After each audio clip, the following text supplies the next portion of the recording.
नमस्कार सर्वांना. एज्युकेअर क्लासेसच्या यूट्यूब चॅनलवर मी प्राध्यापक घनश्याम वाघमारे आपलं सर्वांचं स्वागत करतो आहे. विद्यार्थी मित्रांनो, आज आपण केंद्रप्रमुख भरती परीक्षा 2023 या परीक्षेच्या अनुषंगाने जी आता 2025ला होऊ शकते, या परीक्षेच्या अनुषंगाने आपण चालू घडामोडी या विषयावर आज चर्चा करणार आहोत. आजच्या या चालू घडामोडी या टॉपिक अंतर्गत आपण दोन गोष्टींची चर्चा करणार आहोत. त्यामध्ये एक आहे दिव्या देशमुखची विश्व भरारी आणि दुसरी म्हणजे व्यावसायिक शिक्षण हे 6व्या वर्गापासून महाराष्ट्र शासनाने लागू करण्यासाठीचे जे काही ड्राफ्ट ज्याला आपण म्हणू शकतो ते जाहीर केलेलं आहे. तर अशा या दोन गोष्टींवर आज आपण चर्चा करणार आहोत, जे की केंद्रप्रमुख या भरती परीक्षेसाठी आपल्याला चालू घडामोडी किंवा शिक्षण क्षेत्राशी संबंधित असलेल्या चालू घडामोडींमध्ये याचा विचार केला जाऊ शकतो. तर शेवटपर्यंत हा व्हिडिओ नक्की बघा. आणि जिथे आपल्याला चर्चा करायची आहे दिव्या देशमुख यांची विश्व भरारी यांच्या बाबतीत. तर शिक्षक मित्रांनो, दिव्या देशमुख ही तर खऱ्या पद्धतीने मराठमोळी विद्यार्थिनी, मराठमोळी व्यक्ती आणि अगदी वयाच्या 19व्या वर्षी तिने विश्व भरारी घेतलेली आहे. अमरावतीसारख्या लहानशा जिल्ह्यामध्ये, नागपूरसारख्या जिल्ह्यामध्ये तिचा जन्म आणि तिचं वाढ आणि तिचं शिक्षण झालेलं आहे. इथून तर तिने या अख्ख्या जगाच्या पाठीवर भारताचंच नाही तर अमरावतीसारख्या लहानशा, नागपूरसारख्या लहानशा अशा शहराचं सुद्धा नाव तिने कोरलेलं आहे. तर याबद्दल तिचं आपण सर्वप्रथम एज्युकेअर क्लासेसच्या वतीने तिचं आपण अभिनंदन करूया. तिने अगदी कमी वयामध्ये जी भरारी घेतलेली आहे, जी झेप घेतलेली आहे, तिच्या बाबतीत आपल्याला आज इथे डिस्कस करायचं आहे. परीक्षेच्या अनुषंगाने तिच्या संदर्भातल्या अनेक गोष्टी महत्त्वाच्या ठरतात. तिचा जन्म, ती कोणत्या प्रकारात खेळली, तिने कोणत्या पद्धतीने खेळली, कोणाला हरवलेलं आहे, कोणासोबत तिची स्पर्धा होती, अशा अनेक गोष्टींची चर्चा आज आपल्याला इथे करायची आहे. तर वेळ न घालवता आज आपण या दिव्या देशमुख या मराठमोळी विद्यार्थिनीच्या बाबतीत, या मराठमोळी बुद्धिबळपटूच्या बाबतीत आज आपण चर्चा करणार आहोत. तर चला आपण सुरू करूया. तर मग सर्वप्रथम तुम्हाला ही लोकसत्तामध्ये आलेली ही एक न्यूजची कात्रण आहे. या कात्रणाच्या बाबतीत आपण थोडंसं बघूया आणि मग नंतर तिच्या बाबतीत डिटेल आपण चर्चा करणार आहोत. तर सर्वप्रथम इथे आपल्याला लक्षात येतं की ही जी मराठमोळीनी बुद्धिबळपटू आहे, तिचं पिक्चरसुद्धा तुम्हाला दिसतं आहे.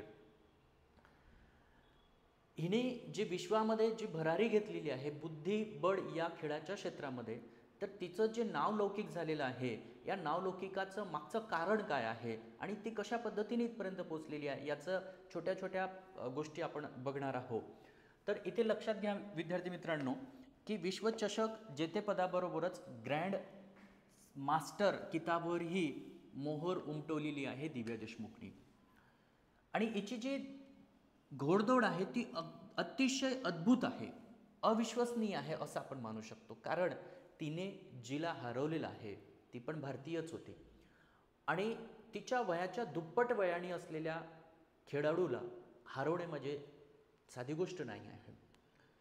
तर इथे लक्षात घेऊ आपण की नागपूरच्या मराठमोळी दिव्या देशमुखने बुद्धिबळ विश्वचषक स्पर्धेच्या भारताच्याच कोनेरी हम्पी या खेळाडूला तिने हरवलेलं आहे. तर महत्त्वाचं म्हणजे काय, तर कोनेरी हम्पी ही कोण, हिच्या बाबतीत आपल्याला अभ्यास करणं गरजेचं आहे. कारण परीक्षेमध्ये प्रश्न येण्याची शक्यता त्या अँगलनी असू शकतं. मग कोनेरू हम्पीला ट्रायब्रेकरमध्ये हरवून सोमवारी विश्वचषक स्पर्धेच्या बुद्धिबळ स्पर्धेच्या विश्वचषकला तिने गवसणी घातलेली आहे, तिने जिंकलेला आहे. या अद्भुत आणि सपमोत कामगिरीच्या जोरावर दिव्याने ग्रँडमास्टर हा किताब सुद्धा मिळवलेला आहे. ग्रँडमास्टर किताब मिळवताना विश्वचषक जिंकणारी दिव्या ही विश्वनाथ आनंद, भारताचे बुद्धिबळपटू, पुरुष बुद्धिबळपटांच्या यादीमध्ये असलेलं सर्वात मोठं नाव विश्वनाथन आनंद, यानंतर ती दुसरी भारतीय ठरली. तर ग्रँडमास्टर किताब जिंकणारी ती भारतातली केवळ चौथी भारतीय महिला ठरलेली आहे. लक्षात घ्या, चौथी भारतीय महिला ग्रँडमास्टर जिंकणारी आणि दुसरी भारतीय व्यक्ती जिने विश्वचषक जिंकलेला आहे ते कोणानंतर, तर विश्वनाथन आनंद यांच्यानंतर तिने विश्वचषक जिंकलेला आहे. आता ही स्पर्धा कुठे झालेली होती, तर ही स्पर्धा झालेली होती जॉर्जिया येथे.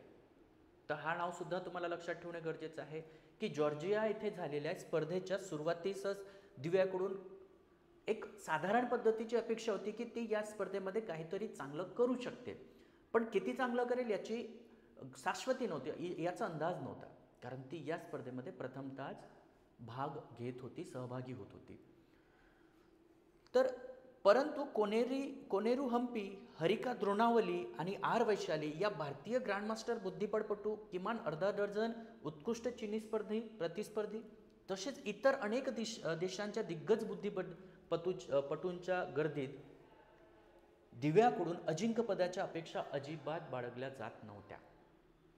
तरीसुद्धा आंतरराष्ट्रीय मास्टर म्हणून स्पर्धेत दाखल झालेल्या दिव्याने अखेरच्या 4 फेऱ्यांमध्ये ही स्पर्धा जिंकली आणि नावाजलेल्या लोकांना, त्यामध्ये चीनसारख्या शहरामध्ये, चीन देशामध्ये राहणाऱ्या स्पर्धक जे होते, त्यांचे जे प्रतिस्पर्धक होते, त्यांना हारवून दिव्याने शेवटच्या फायनल राऊंडपर्यंत तिने गवसणी घातली आणि फायनलमध्ये तिची भेट झाली पण कोणाशी, तर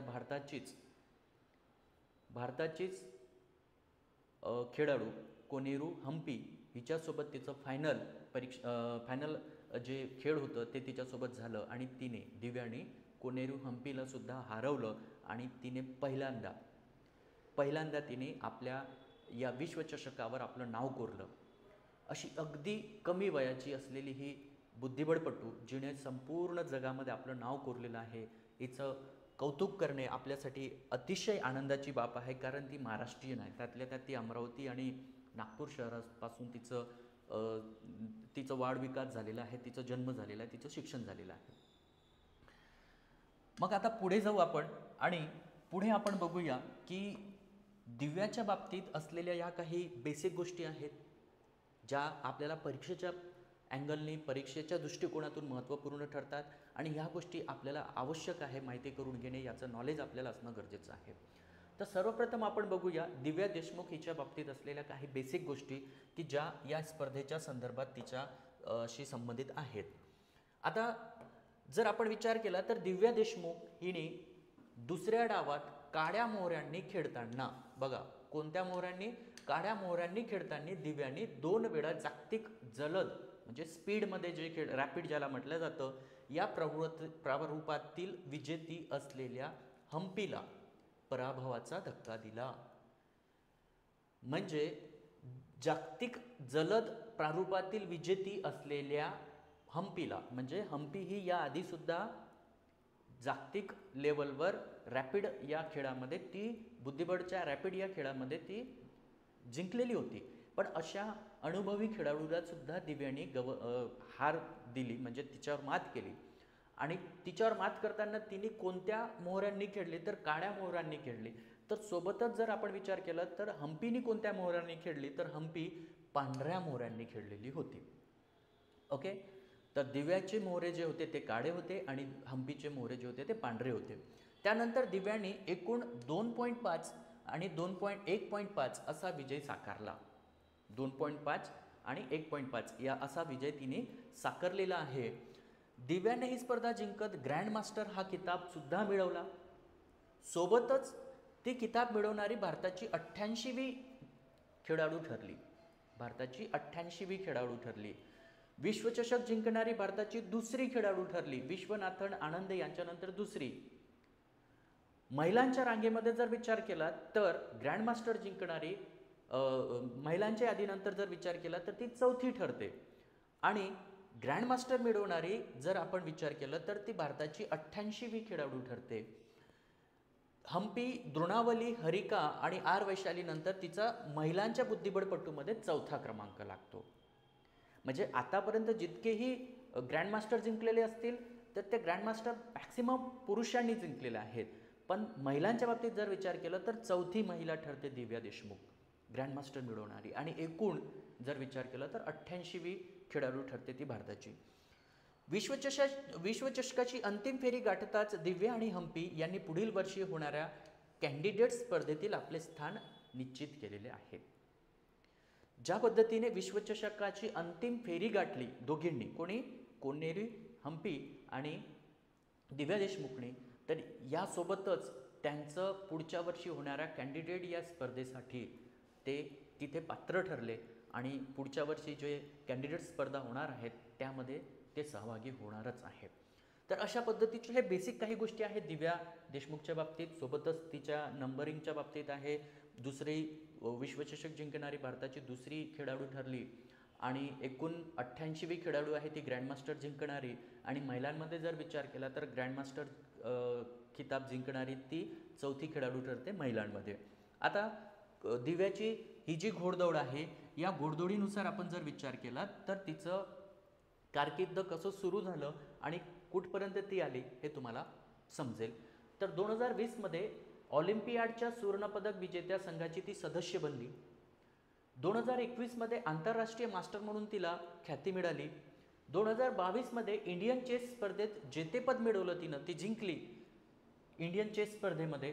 2022मध्येच तिने बुद्धिबळ ऑलिम्पियाडमध्ये वैयक्तिक कांस्य पदक जिंकले. 2023मध्ये आशियाई बुद्धिबळ अजिंक्यपद स्पर्धेचे जेतेपद पटकावले. त्यानंतर 2023मध्येच तिने टाटा स्टील बुद्धिबळ स्पर्धेमध्ये सहभाग घेऊन ती जिंकली. 2024मध्ये शारजा चॅलेंजर्स स्पर्धेचे जेतेपद तिने पटकावले आणि 2024मध्ये युवा जागतिक बुद्धिबळ विजेती ती ठरली. 2024मध्येच ऑलिम्पियाडमध्ये सांघिक आणि वैयक्तिक सुवर्णपदक जिंकत ती तिथे पात्र ठरली होती, जिंकलेली होती. आणि 2025मध्ये तिने महिला विश्वचषक जेतेपदासह ग्रँडमास्टर खिताबसुद्धा मिळवला. तर अशी मूर्ती लहान पण कीर्ती महान असलेली दिव्या देशमुख ही आता सध्या चर्चेचा विषय ठरते आहेत. आणि आपल्याला सुद्धा परीक्षेच्या अनुषंगाने तिच्या बाबतीत तिचं जे काही करिअर आहे त्या बाबतीत अभ्यास असणं, नॉलेज असणं गरजेचं आहे. तर आजच्या या व्हिडिओद्वारे आपण दिव्या देशमुखच्या या करिअरच्या बाबतीत आपण अभ्यासण्याचा प्रयत्न केलेला आहे. चला, तर आता पुढचा जो टॉपिक आहे आपला तो म्हणजे 6वीपासून आता व्यावसायिक शिक्षणाचा समावेश आपल्या महाराष्ट्र शासनाच्या अभ्यासक्रमामध्ये होणार आहे. विद्यार्थी मित्रांनो, हे समजून घेण्याआधी आपल्याला आपल्या NAPला समजून घ्यावं लागेल की NAP जे आहेत म्हणजे राष्ट्रीय शैक्षणिक धोरण 2020 यानुसार जर आपण विचार केला तर आता 6व्या वर्गापासून विद्यार्थ्यांना व्यावसायिक शिक्षण दिलं जाणार आहे. तर मग व्यावसायिक शिक्षणाची सुरुवात जेव्हा 6व्या वर्गापासून होत आहे NAPमध्ये दिलेलं आहे, तर महाराष्ट्र शासनाचं जे बोर्ड आहे म्हणजे शिक्षण मंडळ आहे ज्याला आपण SCRT म्हणूया, state council of educational research and training, यांनी एक ड्राफ्ट बनवलेला आहे. तो ड्राफ्ट म्हणजे काय, ज्याला मसुदा म्हणूया, कच्चा मसुदा, तो 6व्या वर्गापासून विद्यार्थ्यांना व्यावसायिक शिक्षणामध्ये कोणकोणत्या पद्धतीचे व्यावसायिक शिक्षण असले पाहिजे, त्याची पात्रता काय असेल, ते निवडीचे पात्र काय असतील, कोण पात्र असू शकतात आणि कशा पद्धतीची त्याची परीक्षा होणार, त्याच्यासाठी शिक्षकांची काय, या सगळ्या गोष्टी चॅलेंजेबल आहेतच. पण त्याचं ड्राफ्ट बनवलेलं आहे आणि त्या अभ्यासक्रमामध्ये काय काय असणार आहेत हे आपल्याला केंद्रप्रमुख या पदाच्या अनुषंगाने माहितीत असणं, आपल्या ज्ञानात असणं गरजेचं आहे. चालू घडामोडीमध्ये, शिक्षणाशी संबंधित असलेल्या चालू घडामोडीमध्ये आपल्याला याचं नॉलेज असणं गरजेचं आहे. तर बघा, राष्ट्रीय शैक्षणिक धोरण 2020नुसार च्या अंमलबजावणीच्या अनुषंगाने राज्य शैक्षणिक संशोधन आणि प्रशिक्षण परिषद, ज्याला SCRT म्हणतो, यांनी इयत्ता 3री ते 10वीसाठी अभ्यासक्रम आराखड्याचा मसुदा तयार केलेला आहे. 3री पासून तर 10व्या वर्गापर्यंतचा नवीन अभ्यासक्रम आता बनवलेला आहे, त्याचा मसुदा सुद्धा बनलेला आहे आणि यानुसार अभ्यासक्रमात बदल केला जाणार असून इयत्ता 6वीपासून व्यावसायिक शिक्षण लागू केले जाणार आहे. मग अभ्यासक्रम आराखड्याच्या मसुद्यावर 27 ऑगस्टपर्यंत हरकती सूचना मागवलेल्या सुद्धा आहेत. जर तुम्ही जर तो ड्राफ्ट वाचला आणि तुम्हाला जर काही सजेशन द्यायचं असेल, काही तुम्हाला सांगायचं असेल, काही हरकती घ्यायच्या असतील तर 27 ऑगस्टपर्यंत आपण त्याच्यावर सूचनासुद्धा देऊ शकतो, हरकतीसुद्धा देऊ शकतो. तर इयत्ता 6वीपासून व्यावसायिक शिक्षण लागू केले जाणार असून 9वीसाठी समाजातील व्यक्ती, 9व्या वर्गासाठी समाजातील व्यक्ती आणि 10वीसाठी पर्यावरण शिक्षण, पाठ्यक्रम प्रथमच स्वतंत्रपणे तयार करण्यात आलेला आहे. महत्त्वाची गोष्ट, 9व्या वर्गासाठी जे नवीन विषय यामध्ये समाविष्ट करण्यात येणार आहेत तो म्हणजे समाजातील व्यक्ती नावाने एक नवीन विषय यामध्ये ॲड केला जाणार आहे 9व्या वर्गासाठी. आणि 10व्या वर्गासाठी पर्यावरणाशी संबंधित असलेलं पर्यावरण शिक्षण हे पाठ्यक्रम प्रथमच आपल्या अभ्यासक्रमामध्ये समावेश करण्यात येणार आहे या नवीन अभ्यासक्रमानुसार. SCERTचे संचालक राहुल रेखावार यांनी याबाबतचे परिपत्रक प्रसिद्ध केले. राष्ट्रीय शिक्षण धोरणानुसार राज्य मंडळाशी संलग्न शाळांमध्ये नवा अभ्यासक्रम टप्प्याटप्प्याने लागू करण्यात येत आहे. शैक्षणिक वर्ष 2025 ते 26 मध्ये पहिलीसाठी नवा अभ्यासक्रम लागू केला जाणार आहे. म्हणजे 2025 ते 2026 म्हणजे जो आता शैक्षणिक वर्ष सुरू होत आहे यामध्ये पहिल्या वर्गासाठी नवीन अभ्यासक्रम लागू केला जाणार आहे. सोबतच 2028 पर्यंत उर्वरित इयत्तांसाठी नवा अभ्यासक्रम लागू करण्याचा प्रयत्न केला जाणार आहे. या अनुषंगाने राष्ट्रीय शैक्षणिक संशोधन आणि प्रशिक्षण परिषद दने 3री ते 10वी इयत्तासाठीचा अभ्यासक्रमाचा आराखडा किंवा मसुदा तयार करून या वेबसाईटवर दिलेला आहे. जर आपल्याला त्या बाबतीत अभ्यास करायचा असेल किंवा जाणून घ्यायचं असेल तर आपण या वेबसाईटवर जाऊ शकतो. www.maa.ac.in या संकेतस्थळावर जाऊन आपण तो मसुदा बघू शकतो. तर हा मसुदा कसा आहे या बाबतीत जर आपण विचार केला तर इयत्ता 3री ते 5वीसाठी असणाऱ्या परिसर अभ्यास जो आतापर्यंत इयत्ता 3री ते 5व्या वर्गांसाठी परिसर अभ्यास नावाचा जो विषय होता याला बदल करून आता नव्याने त्यामध्ये नवीन पद्धत आणल्या जात आहे. त्याचे 2 भाग केला जाणार आहे. भाग 1 आणि भाग 2. जसं परिसर अभ्यासाचं होतं तसंच आता भाग 1 आणि भाग 2 नवीन पद्धतीने दिल्या जाणार आहे. त्याला म्हटलं जाणार आहे आपल्या सभोवतालचे जग. आधी त्याला परिसर अभ्यास असं म्हटलं जायचं, आता त्याला आपल्या सभोवतालचे जग असं नाव दिलं जाणार आहे आणि त्याला सुद्धा 2 भागामध्ये डिवाईड केला जाणार आहे. जसं भाग 1 आणि भाग 2 असं म्हटलं जाणार आहे. मग यामध्ये काय, भाग 1 मध्ये काय, तर भाग 1 मध्ये विज्ञान आणि भूगोल विषयातील आशयाचा समावेश असेल.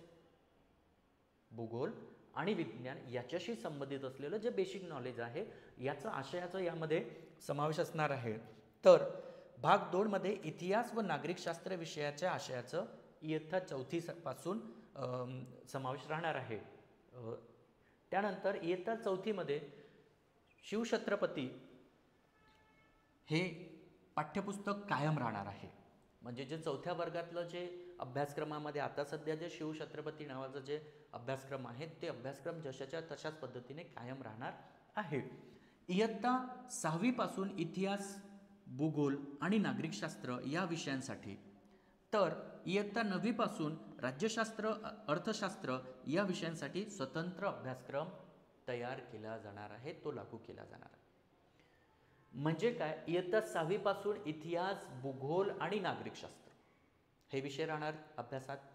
इतिहास, भूगोल आणि नागरिकशास्त्र हे 6व्या वर्गापासून विद्यार्थ्यांना लागू करण्यात येणार आहे. तर 9व्या वर्गापासून राज्यशास्त्र, अर्थशास्त्र या विषयांचा स्वतंत्र पाठ्यक्रम दिला जाणार आहे. म्हणजे हे विषय सेपरेट दिला जाणार आहे. आधी ते कंबाईंड असायचे पण आता ते सेपरेट दिला जाणार आहे. इयत्ता 6वी पासूनच्या व्यावसायिक शिक्षणामध्ये प्रत्यक्ष अनुभवाचा रोजगार कौशल्याचा सुद्धा अभ्यासक्रम इथे समाविष्ट केला जाणार आहे. म्हणजे मग त्यामध्ये बागकाम असेल, वेल्डिंग असेल, ब्युटी पार्लर असेल, असे अनेक पद्धतीचे जे व्यावसायिक शिक्षण अभ्यासक्रम आहेत त्यांचा समावेश 6व्या वर्गापासून लागू करण्यात येणार आहे. आणि इथे एक दिलेला आहे, 3ऱ्या भाषेबाबतचा निर्णय सध्या विचाराधीन आहे, ते नंतर त्याचा विचार केला जाणार आहे. तर शिक्षक मित्रांनो, अशा पद्धतीची ही चालू घडामोडी. आता व्यावसायिक शिक्षणाच्या बाबतीत 6व्या वर्गापासून जर व्यावसायिक शिक्षण लागू करायचं म्हटलं तर याच्यात अनेक चॅलेंजेस येणार आहे.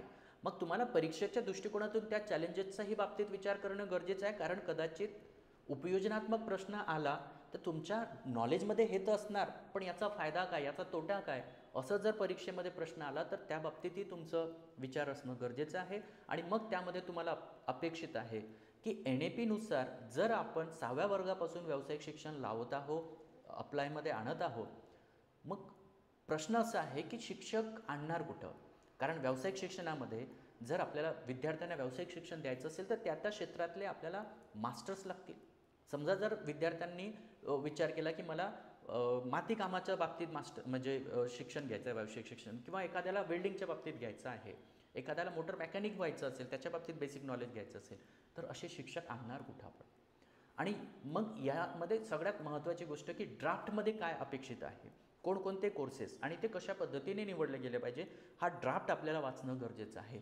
मग जर त्यातल्या गोष्टी आपल्याला समजल्या तर मग चॅलेंजेस कसे असतील आणि त्याचं उपयोजन कसं केलं जाणार हे सुद्धा आपल्याला तिथे कळू शकते. तर शिक्षक मित्रांनो, असंच यूट्यूब चॅनलला आमच्या जुळून राहा. तुम्हाला केंद्रप्रमुख पदाशी संबंधित असलेल्या नवनवीन गोष्टी, अभ्यासक्रमाशी संबंधित असलेल्या प्रत्येक विषयांवर एक एक व्हिडिओ तुमच्यासमोर येतो आहे.